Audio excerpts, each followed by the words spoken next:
Okay. Well, I think it's about 6 o'clock. Tina, do you want to start whenever you want? Yeah, no, I'm thanks just going everybody. to, yeah, I'm just going to try to, hold on just a second. Um, I want to make sure that I can get anyone in who wants it, and I want to make sure I mute people too. Okay, I think we're good. All right, well, good evening, everybody. I know it is absolutely glorious out. We've been so starved for a really nice, good, warm day. So I appreciate you being here with me this evening. I am going to stop sharing my camera so that you can see my full screen, and then I will turn my camera back on when we get to Q&A at the end. Any questions you have, kind of hold them until the end, because those of you who know me know that my train derails so quickly. If you stop and ask me a question, we may never get back on course. So feel free to put them in the chat, and then we can get to at the end. So what we're going to talk about today is Internet Archive. So before I start that, I suppose, Pam, I should tell people who I am, right? So Oh, Tina, I'm so sorry. No, Yes, it's my fault. I didn't even think of it. I figured because we've seen each other, or you've been here, or you've been in New Lenox, and so many people have already said, "Oh yeah, I love Tina." You go right ahead. I love you all too. So I am Tina Beaird. I am the genealogy and local history librarian at the Plainfield Public Library, but I also own my own business called Tamarack Genealogy, and I specialize in Scottish genealogy, military records. I was talking about military records earlier, and archival preservation, which is what one of my other master's degrees is in. And I've been doing this for what seems like more years than I can possibly count. But I've been teaching for about 18 years. And I've been lucky enough to be here multiple times. And I'm so glad to see all of you, even though it's not in person. So like I said, what we're going to talk about is Internet Archives for the Family Historian. And for those of you who may have used Internet Archive before, it is one of my absolute favorite websites. You know, every once in a while, I fall madly, torridly in love with a genealogical resource, you know, and I have nothing but wonderful romantic things to say about it. And then the next great one comes out and I move along. Mm-hmm. Internet Archive is it for me, really and truly. It has something for everybody. So I'm going to talk about their microfilm collections. I'm going to talk about their newspaper collections. I'm going to talk about all the ways that you can dig into and really play around with all of the things that Internet Archive has to offer. So if you've used it before, hopefully you're going to find some new tricks that you might not have thought to use before. And for those of you who haven't used it before, I can guarantee you from the very first time you use it, you're going to walk away with something valuable for your genealogical research. So what is it? So Internet Archive was designed by, I love to say, two hippies from California, because they truly were. And they have the entire Grateful Dead bootleg collection in here. So if you're a Grateful Dead fan like I am, if you're a Deadhead, the entire musical archive is in there. It used to be at UC Berkeley and it moved. Now it's at UC Santa Clara. I keep tabs on these kind of things. But really, it was designed by two guys who were very tired of having to pay third-party vendors to get access to books that were already out of copyright. So they started digitizing books and making them available online. And they were so successful at it that university libraries got involved. So Michigan, University of Michigan, Ohio State, all started digitizing books within their collections and making them available here as well. It blossomed from there. Museums, libraries, archives, government agencies did the same thing, started digitizing portions of their collections and making them available online for free. So you have things like the entire US Census microfilm collection from the federal government all the way up to 1930 is available here. Canadian archives, you know, the homestead applications for Canada, for Alberta and Saskatchewan, the microfilm reels are available here. Things from the Scottish Library and things from the National Archives of Ireland and Australia, and you name it, this really went global. So not only do we have genealogical resources at our ready now, so whether it's a county history or a city directory or, you know, birth indexes to church records, things like that, but we have a lot of historical references available to us too, which are equally important. So things like Sears Roebuck catalogs and, you know, Kit Home catalogs and things like that. You might think, well, who cares? Why do I need that? Well, you might have an artifact within your collection that the story goes was passed down from a wedding gift of your great-great-grandparents. Being able to prove the provenance on that and the age of that could be really important to you. Or you're renovating grandma's house and you want to know what type of wallpaper would have been popular in 1942. You have access to that type of material, not to mention, you know, numerous maps and all kinds of other just city government planning and things like that, that can really help you understand not only your family genealogy, but also your family in context to what is going on in the world around them. So whether it's the city of Chicago or whether it's, you know, Fort Myers, Florida, or Fort Collins, Colorado, there's going to be something that you're going to be able to find that's going to help you understand how your family functioned and lived within the context of their environment. Military records especially. So while I can't find individual personnel files here typically, but what I can find are things like unit histories, what are typically called war diaries. So think about Radar O'Reilly, who's, you know, the company clerk during the Korean War. It is his job to keep track of where the unit is going, what types of supplies they have, what do they need, you know, what engagements are they involved in. All of that goes into what is called a war diary. And you can find lots of these available online. So those types of things, which kind of add the meat to the bone, so to speak, of your family experience. So what's beautiful about Internet Archive and what sets them kind of apart from everybody else is the fact that not only can you download what you find on their site, but the vast majority of things were done in full color. So if it's a catalog, it's in full color. You know, if it's a county plat book, it's done in full color. They're gorgeous. So instead of a black and white scan of a document where we've all experienced it, you find a book online, it's scanned in black and white, there's a photo of your family and it's black because of how it was scanned in black and white. These are done in color and they're gorgeous. You can download in so many formats you can't even keep track. So, you know, PDFs and EPUBs and Kindle files and Mobi files, whatever format you like, it's available. You know, you can browse and search inside documents before you take the time to download it and save it for your research. Some things are old titles that were early editions that are only in Google Books, so they're only in black and white and it kicks you over. But the vast majority of things are things that they scanned themselves and made available through their website. Anybody can create an account. It's free. It doesn't cost you a single thing. So what you do when you create your account is it gives you the ability to upload your own information if you would like. So if you have personal collections that you want to share, let's say you have letters or diaries that maybe Uncle Bob kept during the war and you want to share those, you can scan them and upload them.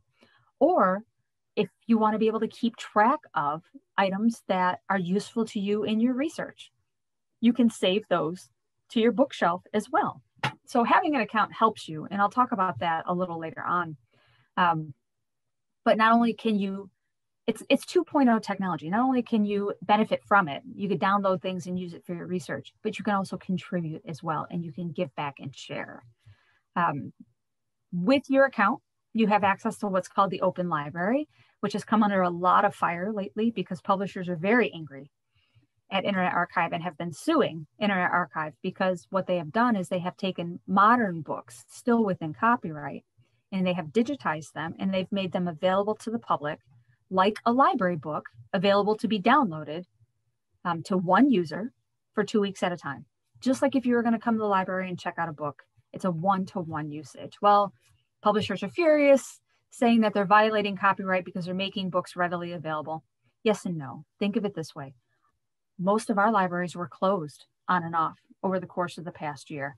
And if I'm a student or I'm a researcher and I'm somebody that can't get access to my public library and I don't have access to it in any other fashion, Open Library was a lifeline to a lot of students, university students, high school students who did not have access to their physical copies of their books that they needed for school. So I can understand why publishers might feel slighted, but really this has been a lifeline to many of us. You can see how popular an item is. You don't have to be signed in to see that, but You could see like the snapshot I have here. The book that I had highlighted had 262 views. Sometimes you'll see that in the millions, and sometimes you'll see, you know, only 1 or 2 people have viewed it. And a lot of times you'll see multiple copies of the same book. So let's say I'm looking for the history of Will County. There's multiple volumes of that have been scanned from different institutions. So the Newberry Library or Allen County Public Library has a copy. University of Illinois in Champaign has a copy, and you could see how many views each one has gotten. It doesn't mean that there's really any difference between the books, but if you find the same book listed more than once, I'll usually click on each of them because one might have been done in black and white and one might have been done in color. And that's why the number of views is higher for the color one, because more people obviously want to download and view the color version than the black and white. But always check. You never know. You might get a nice cleaner copy on one than on another. So here's what the site looks like. If you've ever gone to Internet Archive, what you're going to see is you'll see the Wayback Machine first. And I don't really spend any time talking about the Wayback Machine. But basically, what the Wayback Machine is it allows you to view static snapshots of websites. So let's say I was interested in when Marshall Fields changed from Marshall Fields to Macy's. I would be able to go back year by year and take a look at a screenshot from February, March, April, May, June, in order to see how the site has changed. I can't click on anything, nothing is live, but at least I can see what it used to look like. So unfortunately, you know, if a website that you used to use all the time went down and it's no longer active, like maybe you used to use Alta Vista all the time, you'd be able to view it and see it, but you wouldn't be able to click on it to go anywhere. So if it was an old database that you used to use, you know, you wouldn't be able to search the data, unfortunately. But, you know, sometimes the Wayback Machine can, you know, prove vital when a site gets updated or a site goes offline, and at least some of that information is preserved. But most of what we're going to talk about today are going to be the collections that live within Internet Archive. So where I have highlighted in blue, you're going to see all of the different formats that they offer. So they have books, they have microfilm, they have sound recordings, they have video recordings, they have media, so broadcast television. So I can watch old commercials from the 1960s. I can watch television broadcasts of newscasts from the 1990s. So there are millions and millions and millions of things that we have access to. So it is so easy to find yourself right down the rabbit hole because, let's say, for example, I'm a film noir fan and they have dozens of full copies of, you know, noir films from the 1930s, or music. They have, you know, millions of music recordings in here as well. So, you know, I can listen to an old 45 recording of Minnie the Moocher if I wanted to. So it's not just text. And that's something I want you to keep in mind. We're not just looking at books. We're not just looking at documents. We really have a whole experience here. So for example, I do a lot of First World War research, and they have the Army Corps of Engineers movie reels from the First World War. So I can watch soldiers training in real time. So having a World War I soldier, being able to see how they did training exercises was really fascinating to me. And even though it wasn't my soldier, it wasn't his unit, it's still fascinating to be able to see how that was done. Or, you know, maybe somebody in your family was a big band musician, to be able to find recordings, audio recordings of maybe that big band or somebody similar, you know, could really help enhance your family history.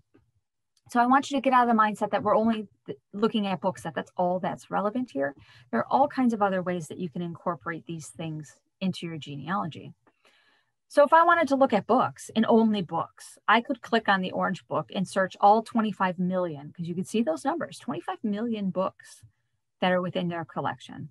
You know, we have 5.8 million microfilm, we have 2 million broadcasts, we have 3 million photographs that are in here. So, you know, you can narrow down your search right away by just clicking on a category. But I'll walk you through how to do advanced searches in just a couple of minutes. But let's say you just want to browse. You just want to see what exists and what is out there. So they give you on their homepage their most popular collections. So we can see community audio, video, those are recent. So those are individual people like us who are just uploading videos. It could be things like a kid's soccer meet. It could be, broadcast, a lot of it is, I'm trying to think of how to phrase it. It's not home movies, but, it's people recording the world around them. But what we're going to look at is the American libraries. So the blue box that I have highlighted there. So the American Libraries collection, as you can see, has 2.3 million items in it, over 2.3. You look down a little further at the Canadian libraries, pshaw, we're totally beating them. They only have 500,000 items. But what this means is that American libraries across the country have uploaded collections into Internet Archive to make them available to the public to use for free. Same thing with Canadian libraries. If you scroll down a little bit farther, and this is just a screenshot of the top of the page, you would see things like Historic JSTOR, the journal database is in here. And there's a lot of things that could be used for your genealogy research just by scrolling through what the top collections are. So if we click on that link, which I'm going to do, it gives me the largest collections. First, the most popular collections, the ones that get viewed the most often at the top of the page. So if you look just above where all the libraries are listed, so if you look above Boston Public Library, Boston Library Consortium, you'll see where it says relevance, views, title, date published, and creator. I'm not going to walk you through these links, but I want you to be aware of that, because what this means is how you view and how you search the information. So it defaults to views. So the Boston Library Consortium has gotten the most views. Getty Research Institute, 23,000, Boston Public Library, 50,000. Those are the number of items within it. So you see that they're not by size, because you see that, the MBL, Who Library is ahead of University of North Carolina, but it's by how many times somebody has clicked into it to view it. So it's not a matter of size of collection, it's a matter of popularity. So you can sort by relevance, so you can change how you view this data. You can click on title and it just gives you an alphabetical list.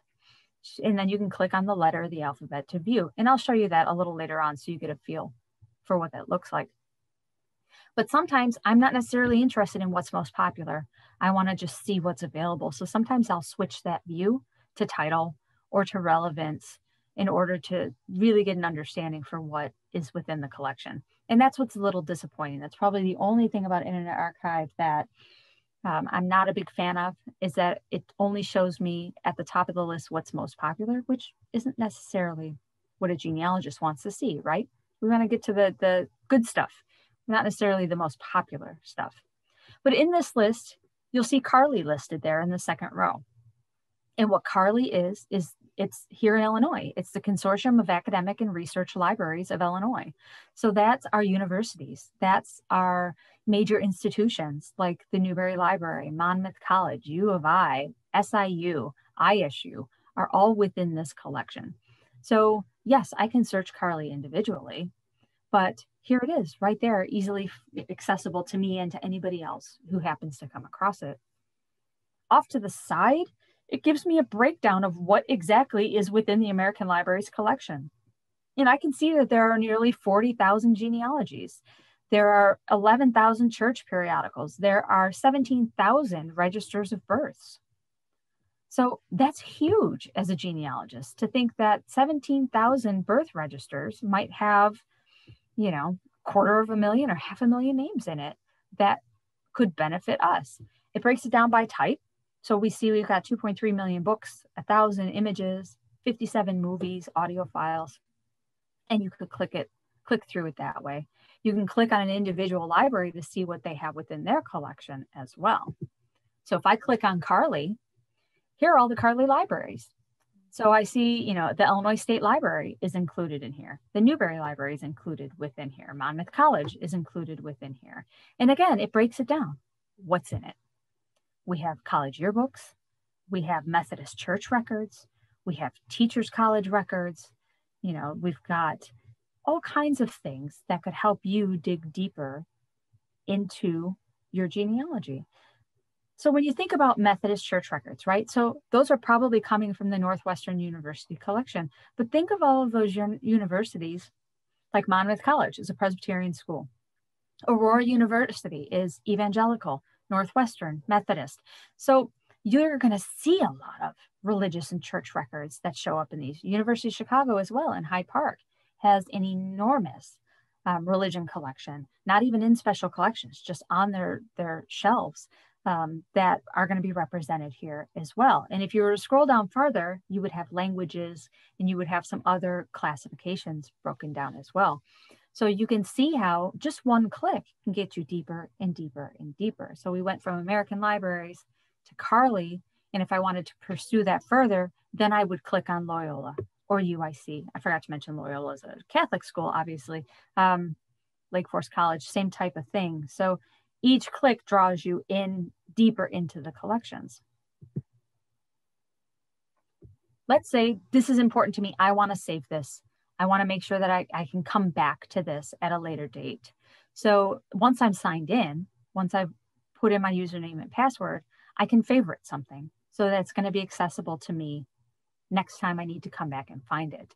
So here I can favorite the entire American Libraries collection, but you could favorite an individual item as well.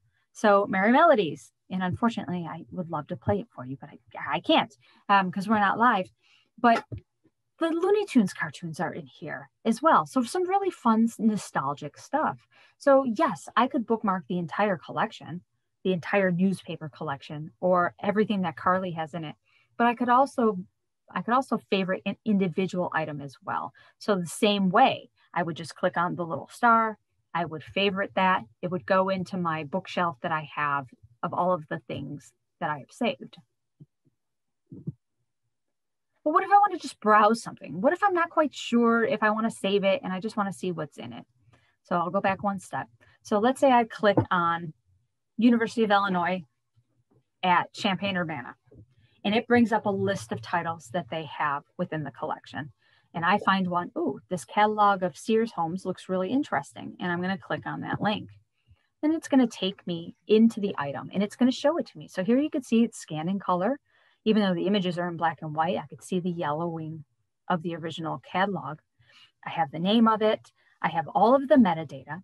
So the date, the author, the title, the publication location, the topics, the subject headings are all there. Off to the right-hand side, I can see how many times people have viewed it. So I can see that this has been viewed nearly 20,000 times and that there are 36 other people out there who saved it to keep in their collection to access at a later date. But just like if I had the book in front of me, and just like some other resources online, if you read ebooks or magazines, I can click through an item page by page by page. And that's what the slider is across the bottom. I can see that the entire catalog is 532 pages, and I could just click through it and browse it just like I would if I had it in front of me. I can make things larger or smaller on the toolbar at the bottom. I can enlarge it. I can make it smaller. I could see 2 pages or just 1 page if I preferred. And what you can't see on here, because it's only there when you hover over it, is in the black next to the text, there's a search bar. So I could say, I'm just looking for Louis Sullivan, or I'm just looking for the Chantal model. And it's going to take me to where in the book it is. And it's going to drop little pins, almost like you would see on a Google map, you know, the shape of it. And it's going to drop it at the bottom on that bar. And each one, if I hovered over it, it would tell me where in the text on the page would I be able to find that particular item. What's also cool is that it allows me to see what's similar. So let's say I want to save this. I think this is really cool. I want to add it to my collection. So I favorite it and it goes into my collection. But if I were to scroll down a little further, so here's kind of a new screenshot where, like I said, you see the title and the metadata. You see how many people have viewed it. Underneath that are all the different formats that you can download this file in. So we can see that we've got, you know, a DAISY file, an Abby Reader file, EPUB file, Kindle, PDF. Those are all the different ways you can download it. But a little bit further down, it tells me where it lives. So there's a copy of this book in each of these collections that are highlighted. So the Canadian Libraries, University of Alberta Libraries. It lives in the microfilm collection because this is a microfilm. And then at the very bottom under it, and I kind of blew it up and made a screenshot to the left here, are similar titles based on your history, based on what you've viewed. So let's say, for example, I'm looking at a high school yearbook. I just happened to stumble across it. Or, for example, there are a lot of nursing yearbooks from Chicago that are uploaded in here into Internet Archive. So if you had a nurse in your family and she went to, Rush, or if she went to St. Luke's and she got a nursing degree, those yearbooks are in here from the 20s, 30s, and 40s.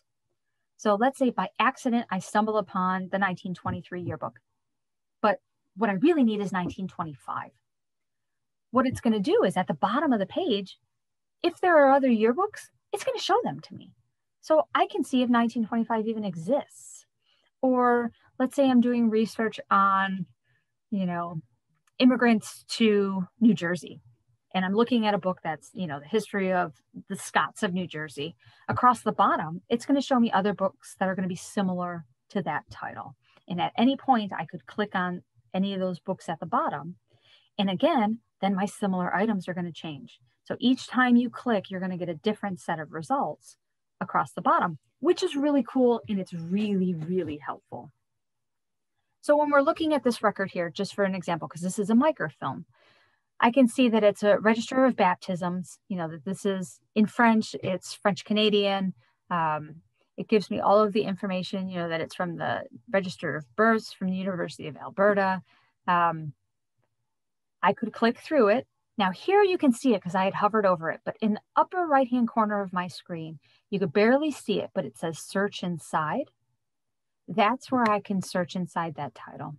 And most of them have been OCR'd, so I can put in Smith and it's going to come up and show me all the places where Smith is listed.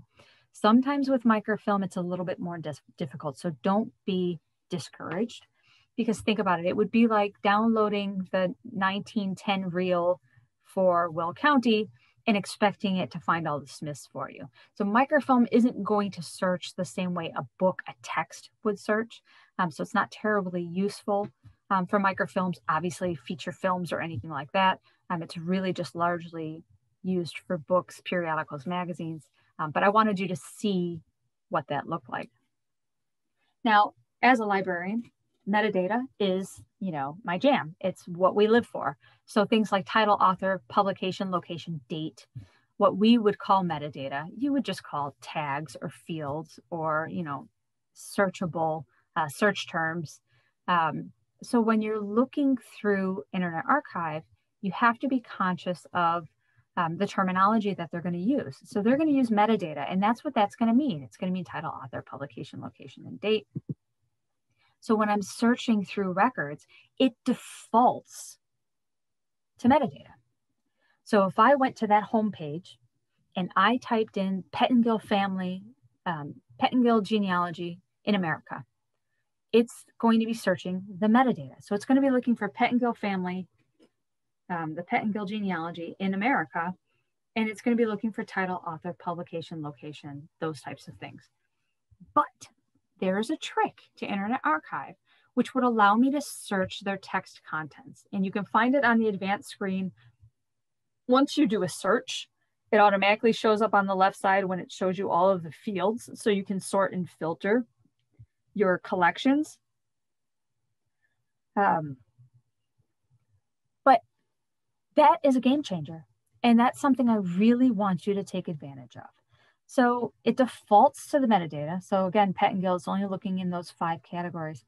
But if I were to change that radio button to text contents, it is going to search inside all 25 million books within Internet Archive. So how is that useful? Well, the reason being is because, I'll give you an example. So my great-grandfather's George K. Middleton, George Keyes Middleton. I could go in and do a search for George Keyes Middleton. And if it defaults to metadata, I'm going to come up empty because he never wrote anything. He never published anything. I'm not going to come up with any results. There's no book about him. But if I were to put his name in the search box and checked text contents, it's going to give me a whole list of items. So he had served in the Civil War. So if his unit, he served in Wisconsin unit. So if his Wisconsin unit is listed in a book where they listed all of the soldiers within that unit, he's going to show up there. He even shows up in a family quarterly newsletter that I didn't even know existed, because the text fields picked up his name for me. So here's the caveat to that. If I put in quotes so that it only looks for that phrase, if I put in George Middleton, it leaves out George Keyes, it leaves out George K, it leaves out GK, all of the different ways that George's name could show up in books.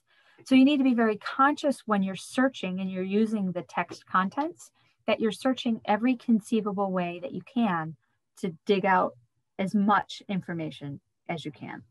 So for example, I could be looking for an index to a cemetery.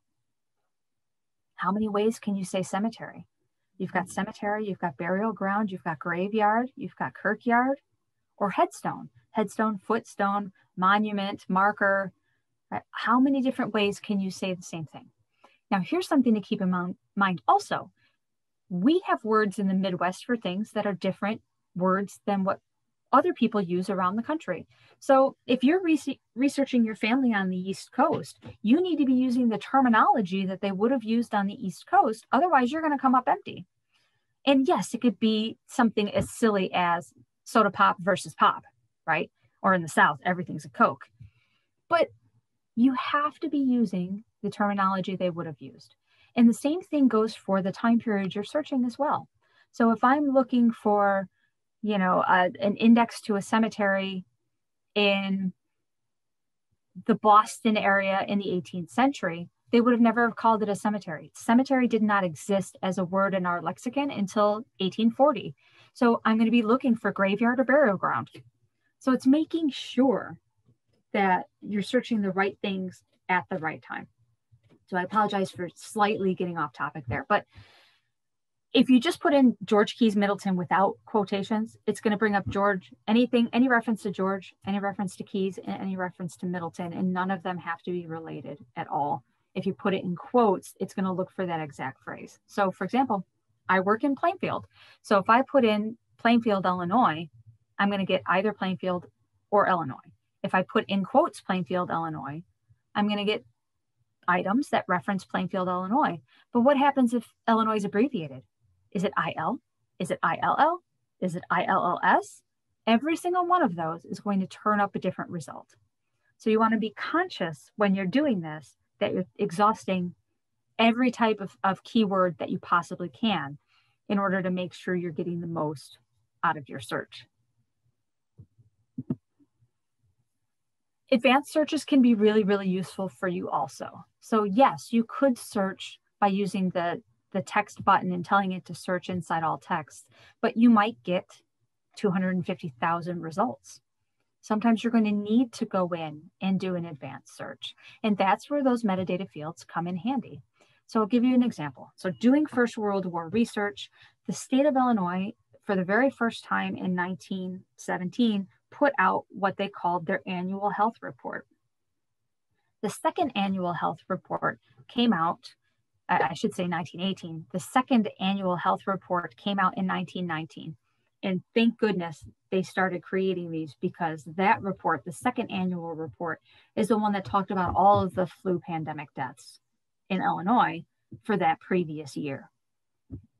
I can go in and I can put in flu deaths or Illinois flu deaths or any number of combination of search terms, but it might not bring up that particular title that I'm looking for. It might get lost. It's like trying to see the forest through the trees. So if I know some of that information, like I can put in that the creator is the Illinois Department of Health, and it's only going to pull items that were created, that were published by the Illinois Department of Health. Or the media type, I only want books, or I only want sound recordings. And narrowing your search can make a big difference in how accurate your results are going to be. So if I know the exact title, lots of books have the same title. That's not a surprise. I had somebody looking for a book at the library yesterday called Own It. Well, there were probably 25 books with the title Own It. So, that's where you need to have things like the creator or the date. So I can search by date too. So I can put in creator. I could say Illinois Department of Public Health and date range 1919, 1920, or 1917 to 1925. And it's going to show me what exists. And then if I find that record and I click on it, remember, if you scroll all the way to the bottom, it's going to show me similar items. So in theory, it would show me more copies if they were digitized of the annual Illinois Department of Public Health report. So this is really useful when I'm looking for military records and I'm looking at like the Adjutant General's reports, which need to be filed yearly by state Adjutant General. So Maryland, New York, West Virginia, Oklahoma, every year the state's Adjutant General had to put out a report on what went on in the previous year, whether there was a military engagement or not. So I can go and look for the Maryland Adjutant General's office and see all of the years that they filed a report. So, sometimes, like I said, I just need a little bit of information to then find a record to then dig deeper, whether I'm using the similar items, whether I'm using the subject headings that they give me, but it's a start. So this is a great way to dig a little deeper and more specifically to what it is you're looking for. So I can look for books on General Pershing, but I know General Pershing wrote his own biography. So as creator, I'm going to put in General Pershing because I only want his writing. And then look at what happens. So I decide I want to see the Illinois Department of Public Health annuals, and then it shows me every year that an item exists. So I could go in and I could put yearbooks. So I just do a generic search for yearbooks, and here are all the references that pop up nationwide, worldwide. So under the word yearbook in 1945, there are 88 items that match the term yearbook for that year that I was searching. 1932, we see 243. And you could choose your filters. I only want to see this block of years. I only want to see 1910 to 1920. And you could just click those radial buttons and it's only going to show you those records. Same thing with creator. I might only be interested in, horse races that took place in Kentucky. So I can say, I just want to see the Dollar Weekly Bulletin, or, the daily racing form, and it's going to narrow my results down. So in each of those fields off to the left-hand side, like we had kind of seen a little bit, I can go in and I can set my filters. I can set my filters to what records I view by year, by media type, by the creator, by the publishing location. I can say, I just want to see books that were published in, Georgia from 1910 to 1912.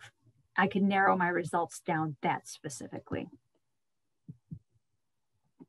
Again, I showed you on the right-hand side early on, there were 17,000 baptism registers that showed up in the American Library's collection, right? Well, let's say I just want to search that subject, or I'm really interested in, Chickasaw Indians. I can choose that and just view those records. So those subject headings that you see in those records as you're looking through them can really be very, very important to kind of jot those down so that you're finding exactly what it is you're looking for. You could see there's 696 passports right in the middle. In the left-hand column, they've got 1,600 railroad records. What Internet Archive has in here, which is really, really cool, is the Atchison, Topeka, Santa Fe, and I will spare you, I'm not going to sing the song, but the Atchison, Topeka, Santa Fe had its own company newsletter, and there's a whole decade's worth of them available in Internet Archive. So if you had an ancestor or a family member who worked, for the railroad, that railroad particularly, they could easily be listed in these company newsletters. So here's that filter column like I was talking about. So I did my search on public health, and it brings up all of the different records that existed. I set my date range. So I told it I just wanted to see things for 1918 and 1919 by filtering the years on the left-hand side. And then it brings me down to 81 results. Like I said, I'm not always interested in what's most popular. Sometimes I'm interested in just seeing what exists. So if you can see next to where it says 81 results, I have this set to sort by relevance. So instead of seeing views, which is what's most popular, I've set it up to just show me anything that's pertinent using the creator and the date range that I have given. And I see that off to the side. And you can see below it where it comes from: American Library Association collection, Boston Library, California Digital Library. So you can see where these live.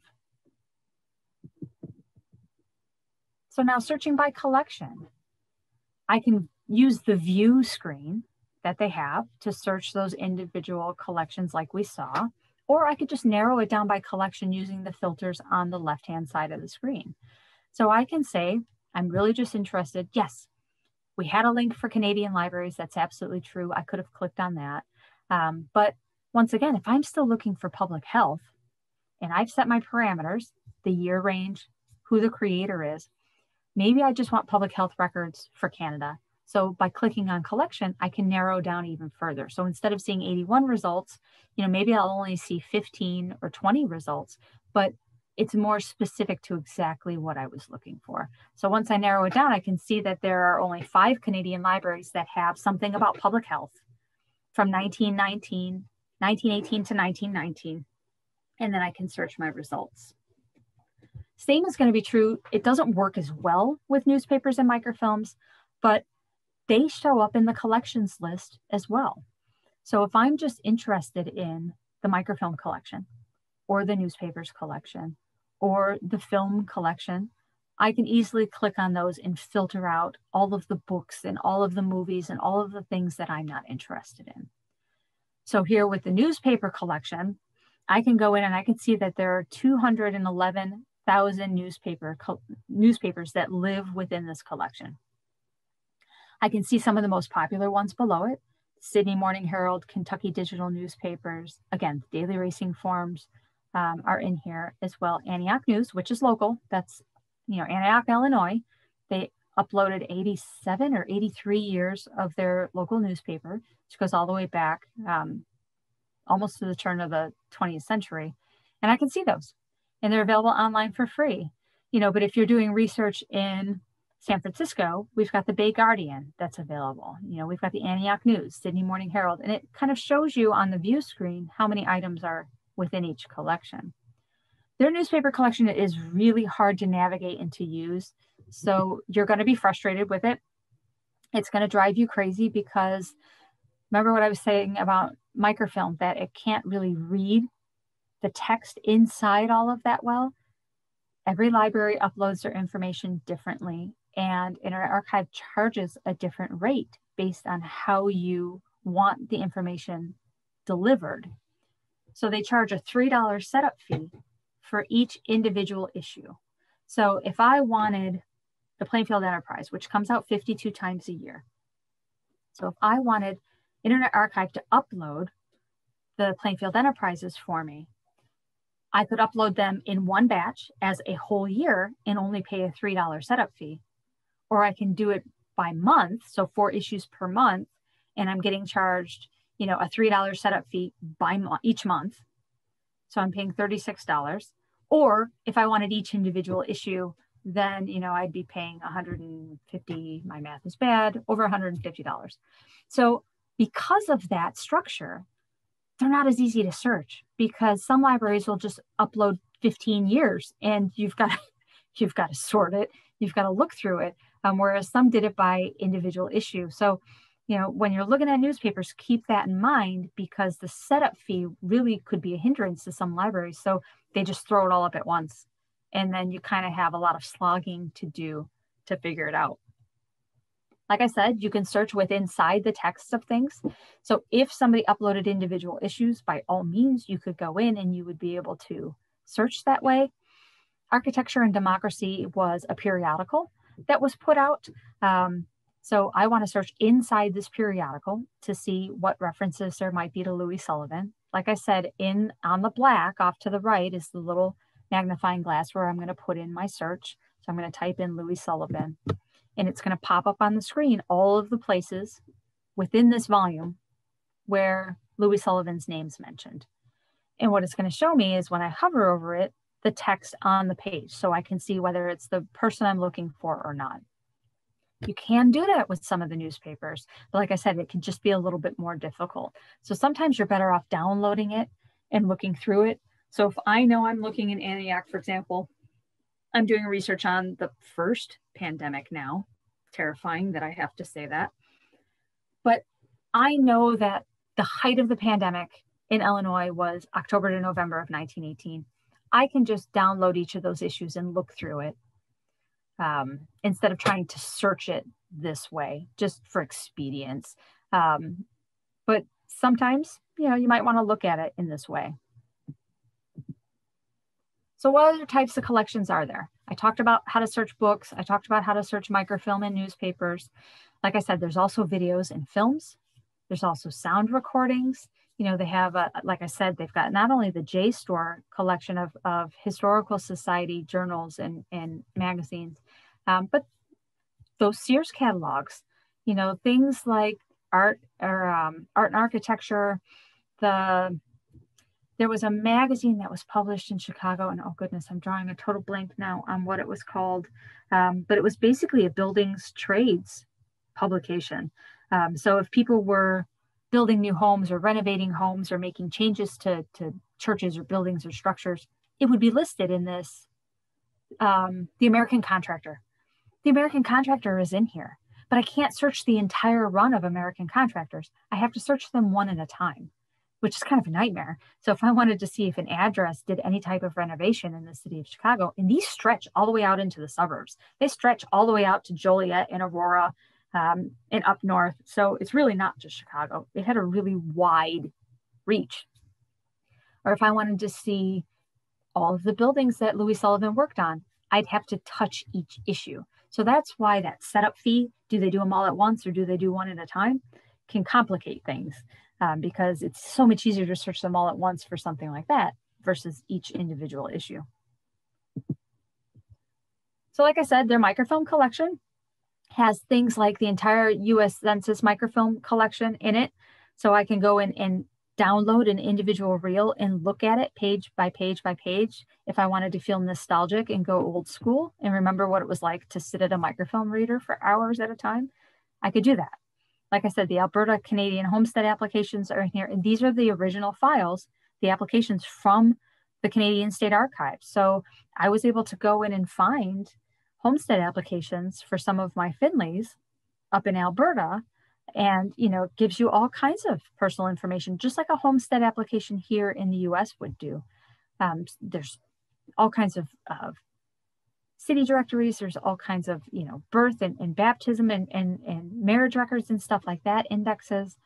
So it's worth it to just go in. So you could see on the left, I did a title view. So instead of looking at what's most popular, I just looked alphabetically.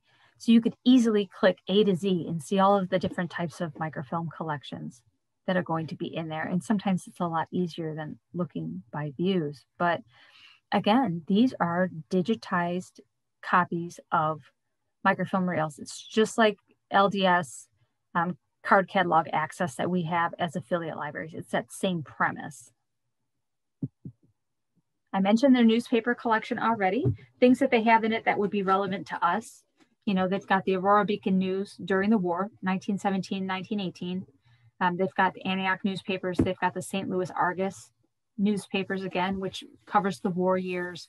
So there's a lot of things in here. There's a lot of Kentucky newspapers. So if you're just doing a general newspaper collection search, sometimes the Kentucky papers are going to choke out what you're really looking for. So sometimes you want to go in and use those filters to filter by state or filter out some of those Kentucky papers so you can really drill down into what it is you're looking for. Here's an example again. So again, this is title.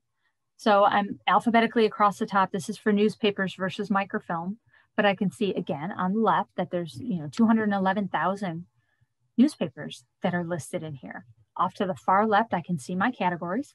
So I can filter in that way. So I could, highlight horse racing. I could highlight, Kentucky. I can, limit my search. I can exclude things in the same way. I can click across the top alphabetically by title to kind of see what's out there. And if I don't like the Facebook type feed, you know, where it's showing me all of the titles kind of in rows, up in the upper left-hand corner, you can change that. So if it's too distracting for you for it to give you cover pages or book covers, you can change that to just a straight up alphabetical listing. So that's what I did. I clicked on it from the view in order to see it just in text format, and it's much easier on my eyes. I don't get distracted by what I'm looking at, but then I can see the Adair progress in all of the different years, and you could see how these were uploaded as individual issues. I've got August 16th, August 30th, September 6th, September 20th. They did theirs individually. They paid the fee to do that. Sometimes you're just going to see it as one big clump.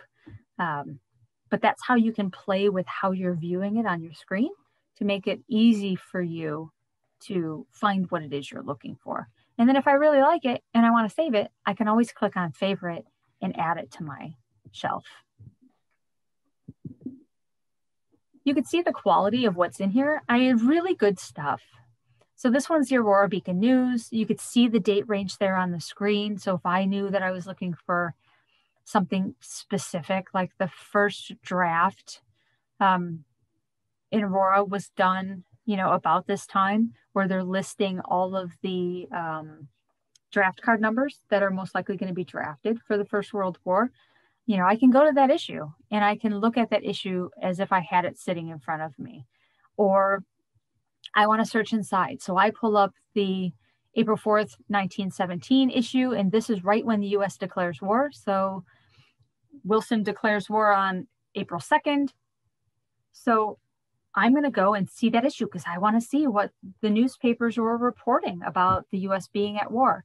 And I can view that whole issue page by page by page.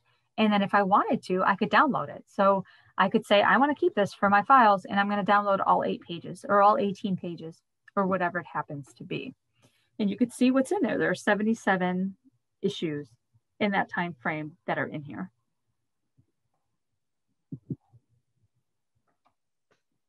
Like I said, there are a lot more things in here than just magazines and newspapers and books.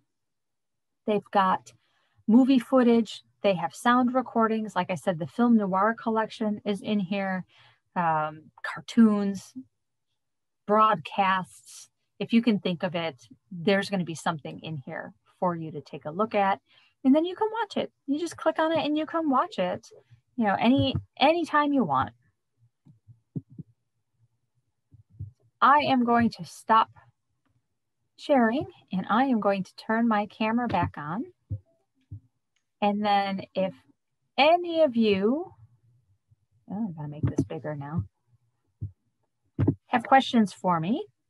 I know I walked through it kind of fast, but hopefully for those of you who even have been using it, hopefully there's going to be something in there that was useful to you that you didn't know you could play with before. And then if you, it's up to Pam, but if you wanted me to walk you through anything specifically live, we could give that a try too. Hi, Jerry. Look, he's not even smiling. Come on, Jerry, smile. There we go.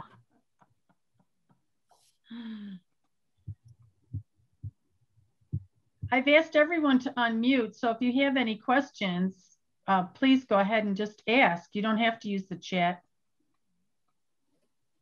Well, what is the actual website that you go to? Just research the Internet Archives? .org.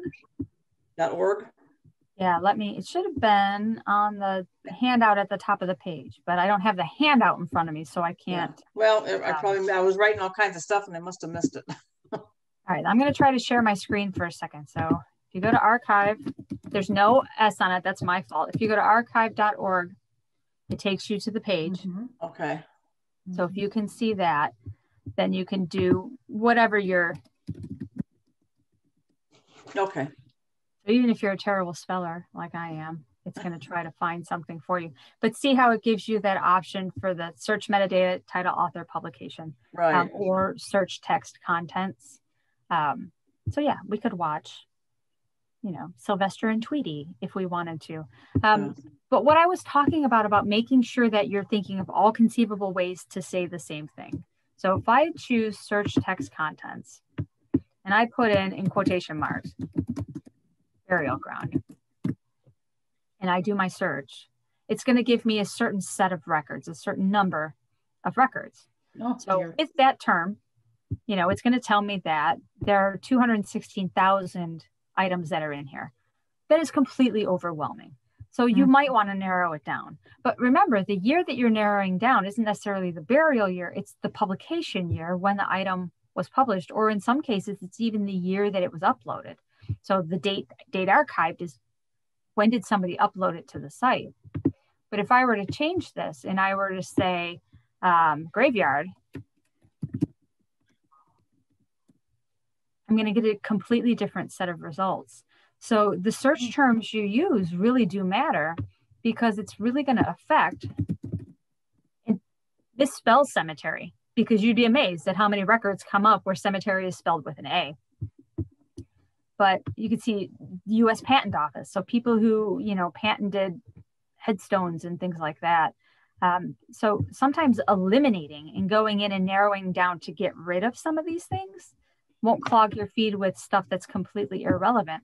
But like I said, sometimes playing around with how these are organized could make a difference too. So I might not necessarily want what's relevant. I might want what's most popular. And then under the word cemetery, here are the things that come up most popular. So that could be a novel that has like Pet Cemetery, which is misspelled, by the way. So every way that you could search something, you want to make sure that you're trying all of that different terminology as well. So yes, the site is archive.org. Like I said, let me go back home.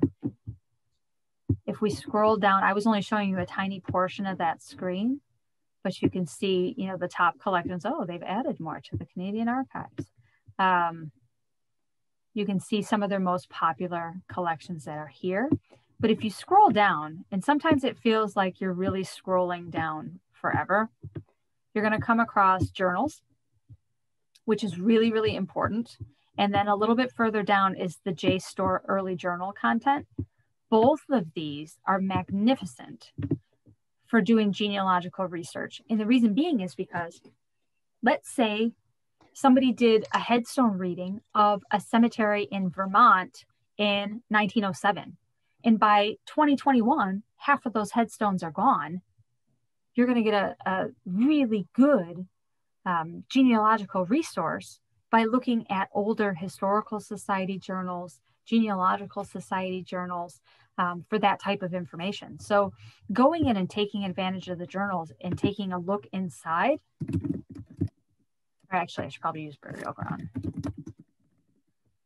And I'm looking, you know, instead of looking in the metadata, I'm looking in the text contents. It's going to bring up the name of the cemetery specifically you could put in too, but like we've got the Quaker burial grounds, you know, the Friends burial grounds in Burlington, New Jersey, you know, or land being appropriated for a family cemetery. So just really, really important stuff that, you know, we have a tendency to overlook because, you know, we don't tend to think that journals and periodicals and magazines and historical society journals are going to have what we need in it. But this might be the only reference to a index to a baptism for a church that might have burned because the local historical society thought to index it. So there's all kinds of reasons why it's worth looking in these, specifically in these two collections. Okay.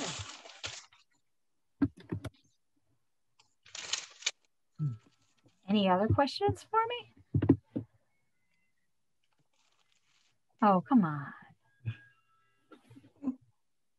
Well, once I start searching, I might. I haven't even attempted, you know, anything because, like you said, you have to start paying for if you want to go any further and things like that. So yeah, and that's what I love about this because everything on here is free. So their county histories, their city directories, all of these things are available to us. So, you know, I do research down in Perry County, Illinois.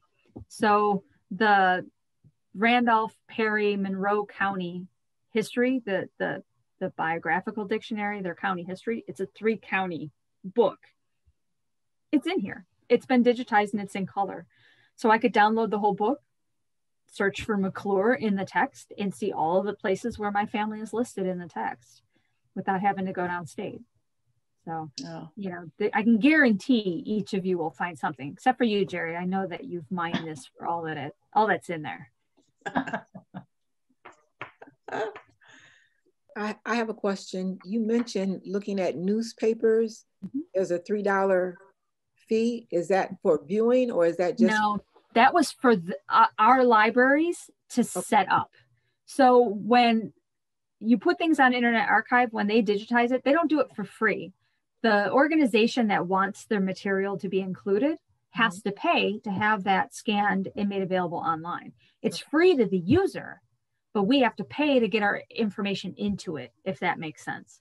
Okay. So some libraries can't afford it. So what they're going to do is they're going to cut costs by uploading everything in one batch to avoid the setup fee by issue. So some libraries did it by year. So they would just have a $3 fee to upload it to the site by year. Some did it by month, some did it by issue. And how that affects us as the end user is the fact that if I'm searching for John Smith, it's much more time consuming to have to search an individual issue, each individual issue, than searching an entire year. So the cost saving measures for some libraries make it more beneficial to us, because now I can search 52 or 365 issues, you know, for one name. Whereas those that split it up and did one issue per upload, like we saw with the Kansas, how it had August 6th, 16th, 20th, you know, each one of those has to be searched. Okay. As opposed to searching them all, if that makes sense. Sure. Yeah. So the fees was on our end to get it on the site, not for you to have access to it.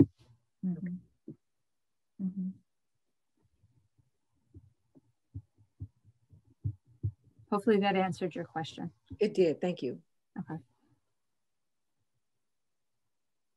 So Pam, you lost your audio? No, you can't hear me? Oh, for a change, I had my mouth shut. Yeah. You know. Usually I have just the gift of gab, gab, gab. So there was another one who didn't have audio. Okay. Yeah. Now, Pam, are you from the New Lenox Library? Yes. Okay. I'm the genealogy person at the New Lenox Library, and then I work at the Oak Lawn Library too, full time. Okay. Yeah. Which is an amazing library. Not that New Lenox isn't great, but no, Oak Lawn's collections are amazing. But it was great. And like 2 years ago, we did a lot of our genealogy collection, but we kept so much important stuff that is not necessarily out on the shelf, but definitely available in our catalog that's in storage that we can go down and get for our patrons. But there just wasn't enough room, you know, because so many libraries now are offering meeting rooms and tables and puzzle sections and computer sections that where are all the books going to go? So we've had to move some of our genealogy immigration records, those German to America volumes. We had to move that to storage, and but we still have a great collection for sure. And we have Kathy O'Leary, you know, our genealogist over at Oak Lawn. So Kevin's still there, isn't he? Pardon me? Is Kevin still there? Oh my God. How can I forget about Kevin? Kevin, of course, lived in Plainfield and worked in Oak Lawn, but then when he finally moved, I was heartbroken because he left us. He is such an asset to the Oak Lawn Library, and our local history collection is phenomenal. What he does for Oak Lawn and our surrounding areas. It isn't just Oak Lawn. I mean, he recently did an honor roll from World War II that he's digitized, and it's on our database. Oh my God, it's phenomenal, where you can actually see these soldiers, a picture of these soldiers, and may be able to read letters that people wrote to them.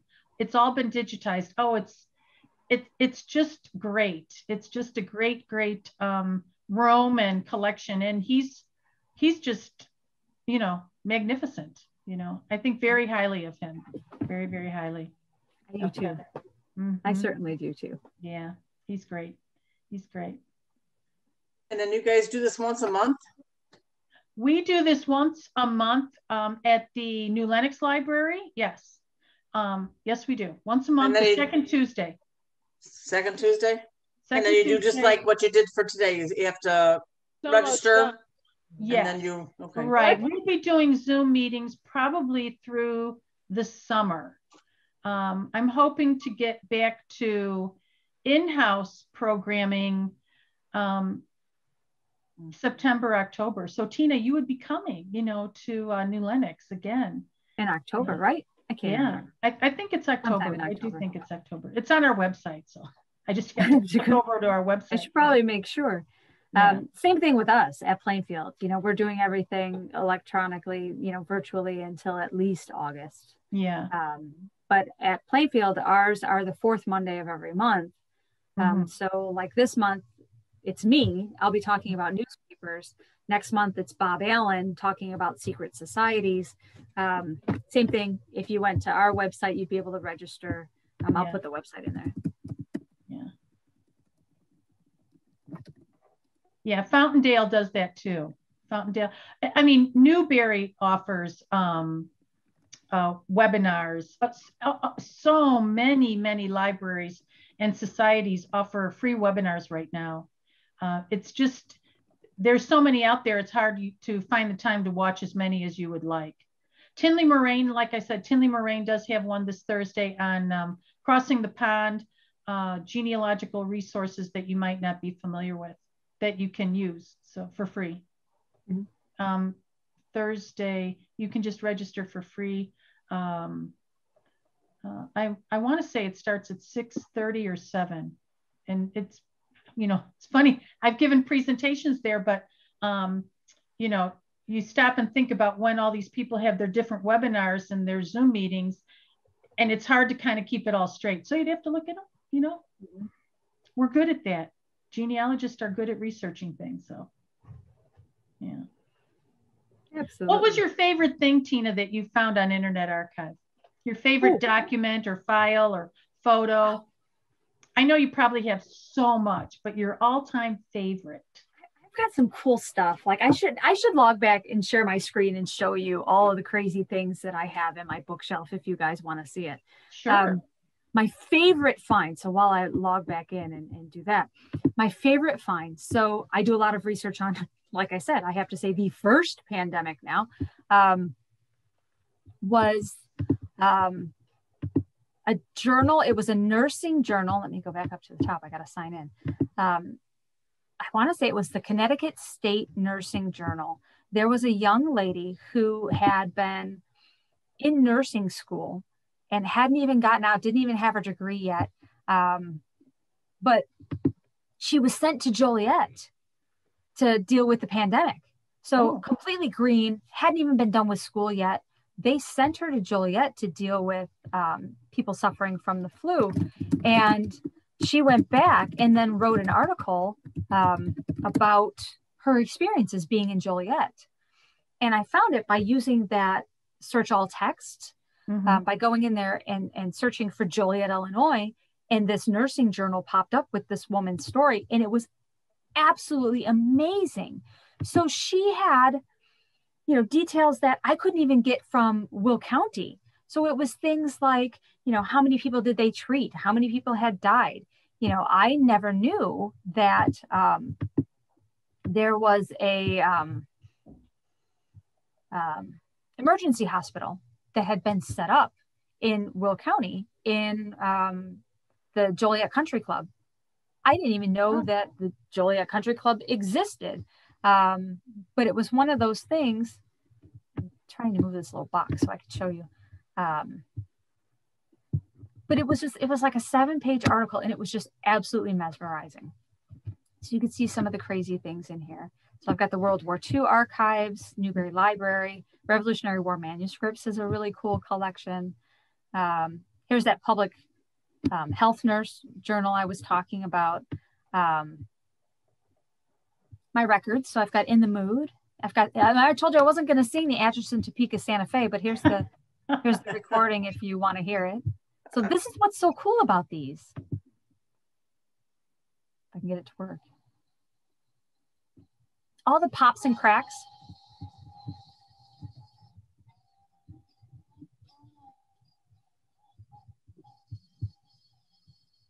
So amazing stuff in here. Like I said, the Building Technology Heritage Library collection, if you look for this particular collection, this is the one that has a lot of those things like the Sears Roebuck kit homes, and you can see architectural studies, the Book of Beautiful Homes. This one has some really, really cool stuff in it.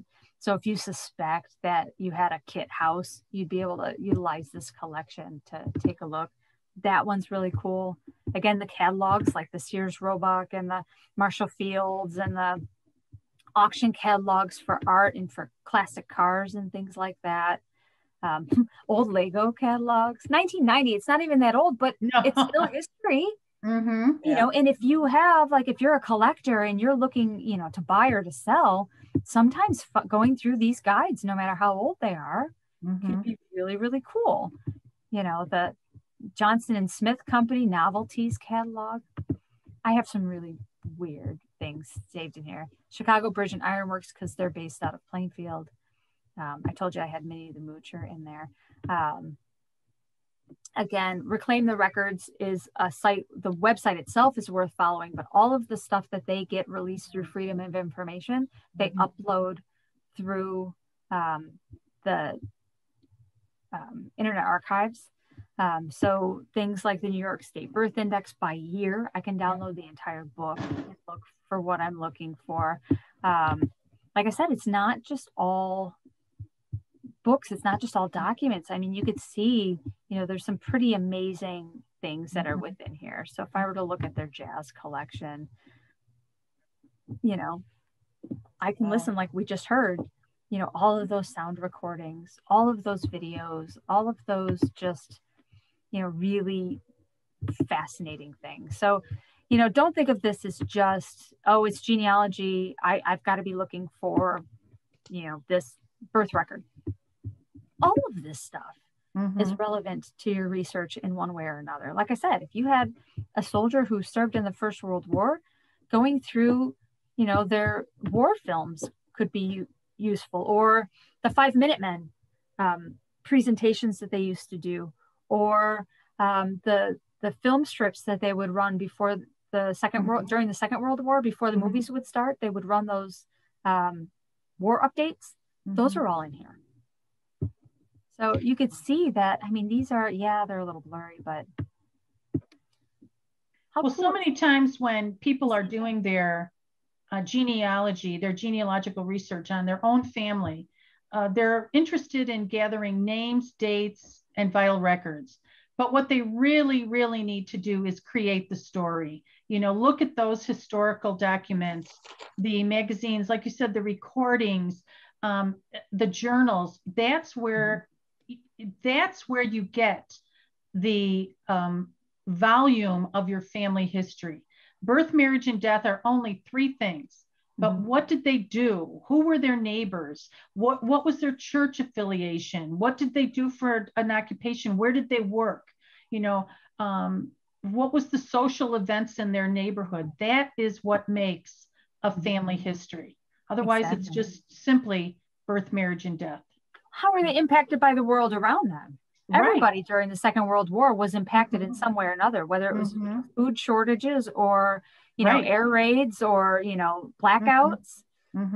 So you could see as I scroll down from this video, it gives me all of those similar items, like I said, you know, so, oh, maybe my person was in the 3rd Division and I want to know more, or, you know, maybe I want to know more about, you know, the Harper's Pictorial Library of the First World War. So yeah, those are some of the strange, you got to see like my strange combination of weird things that I have in my feed, things that I've unique. There you go, unique. Unique.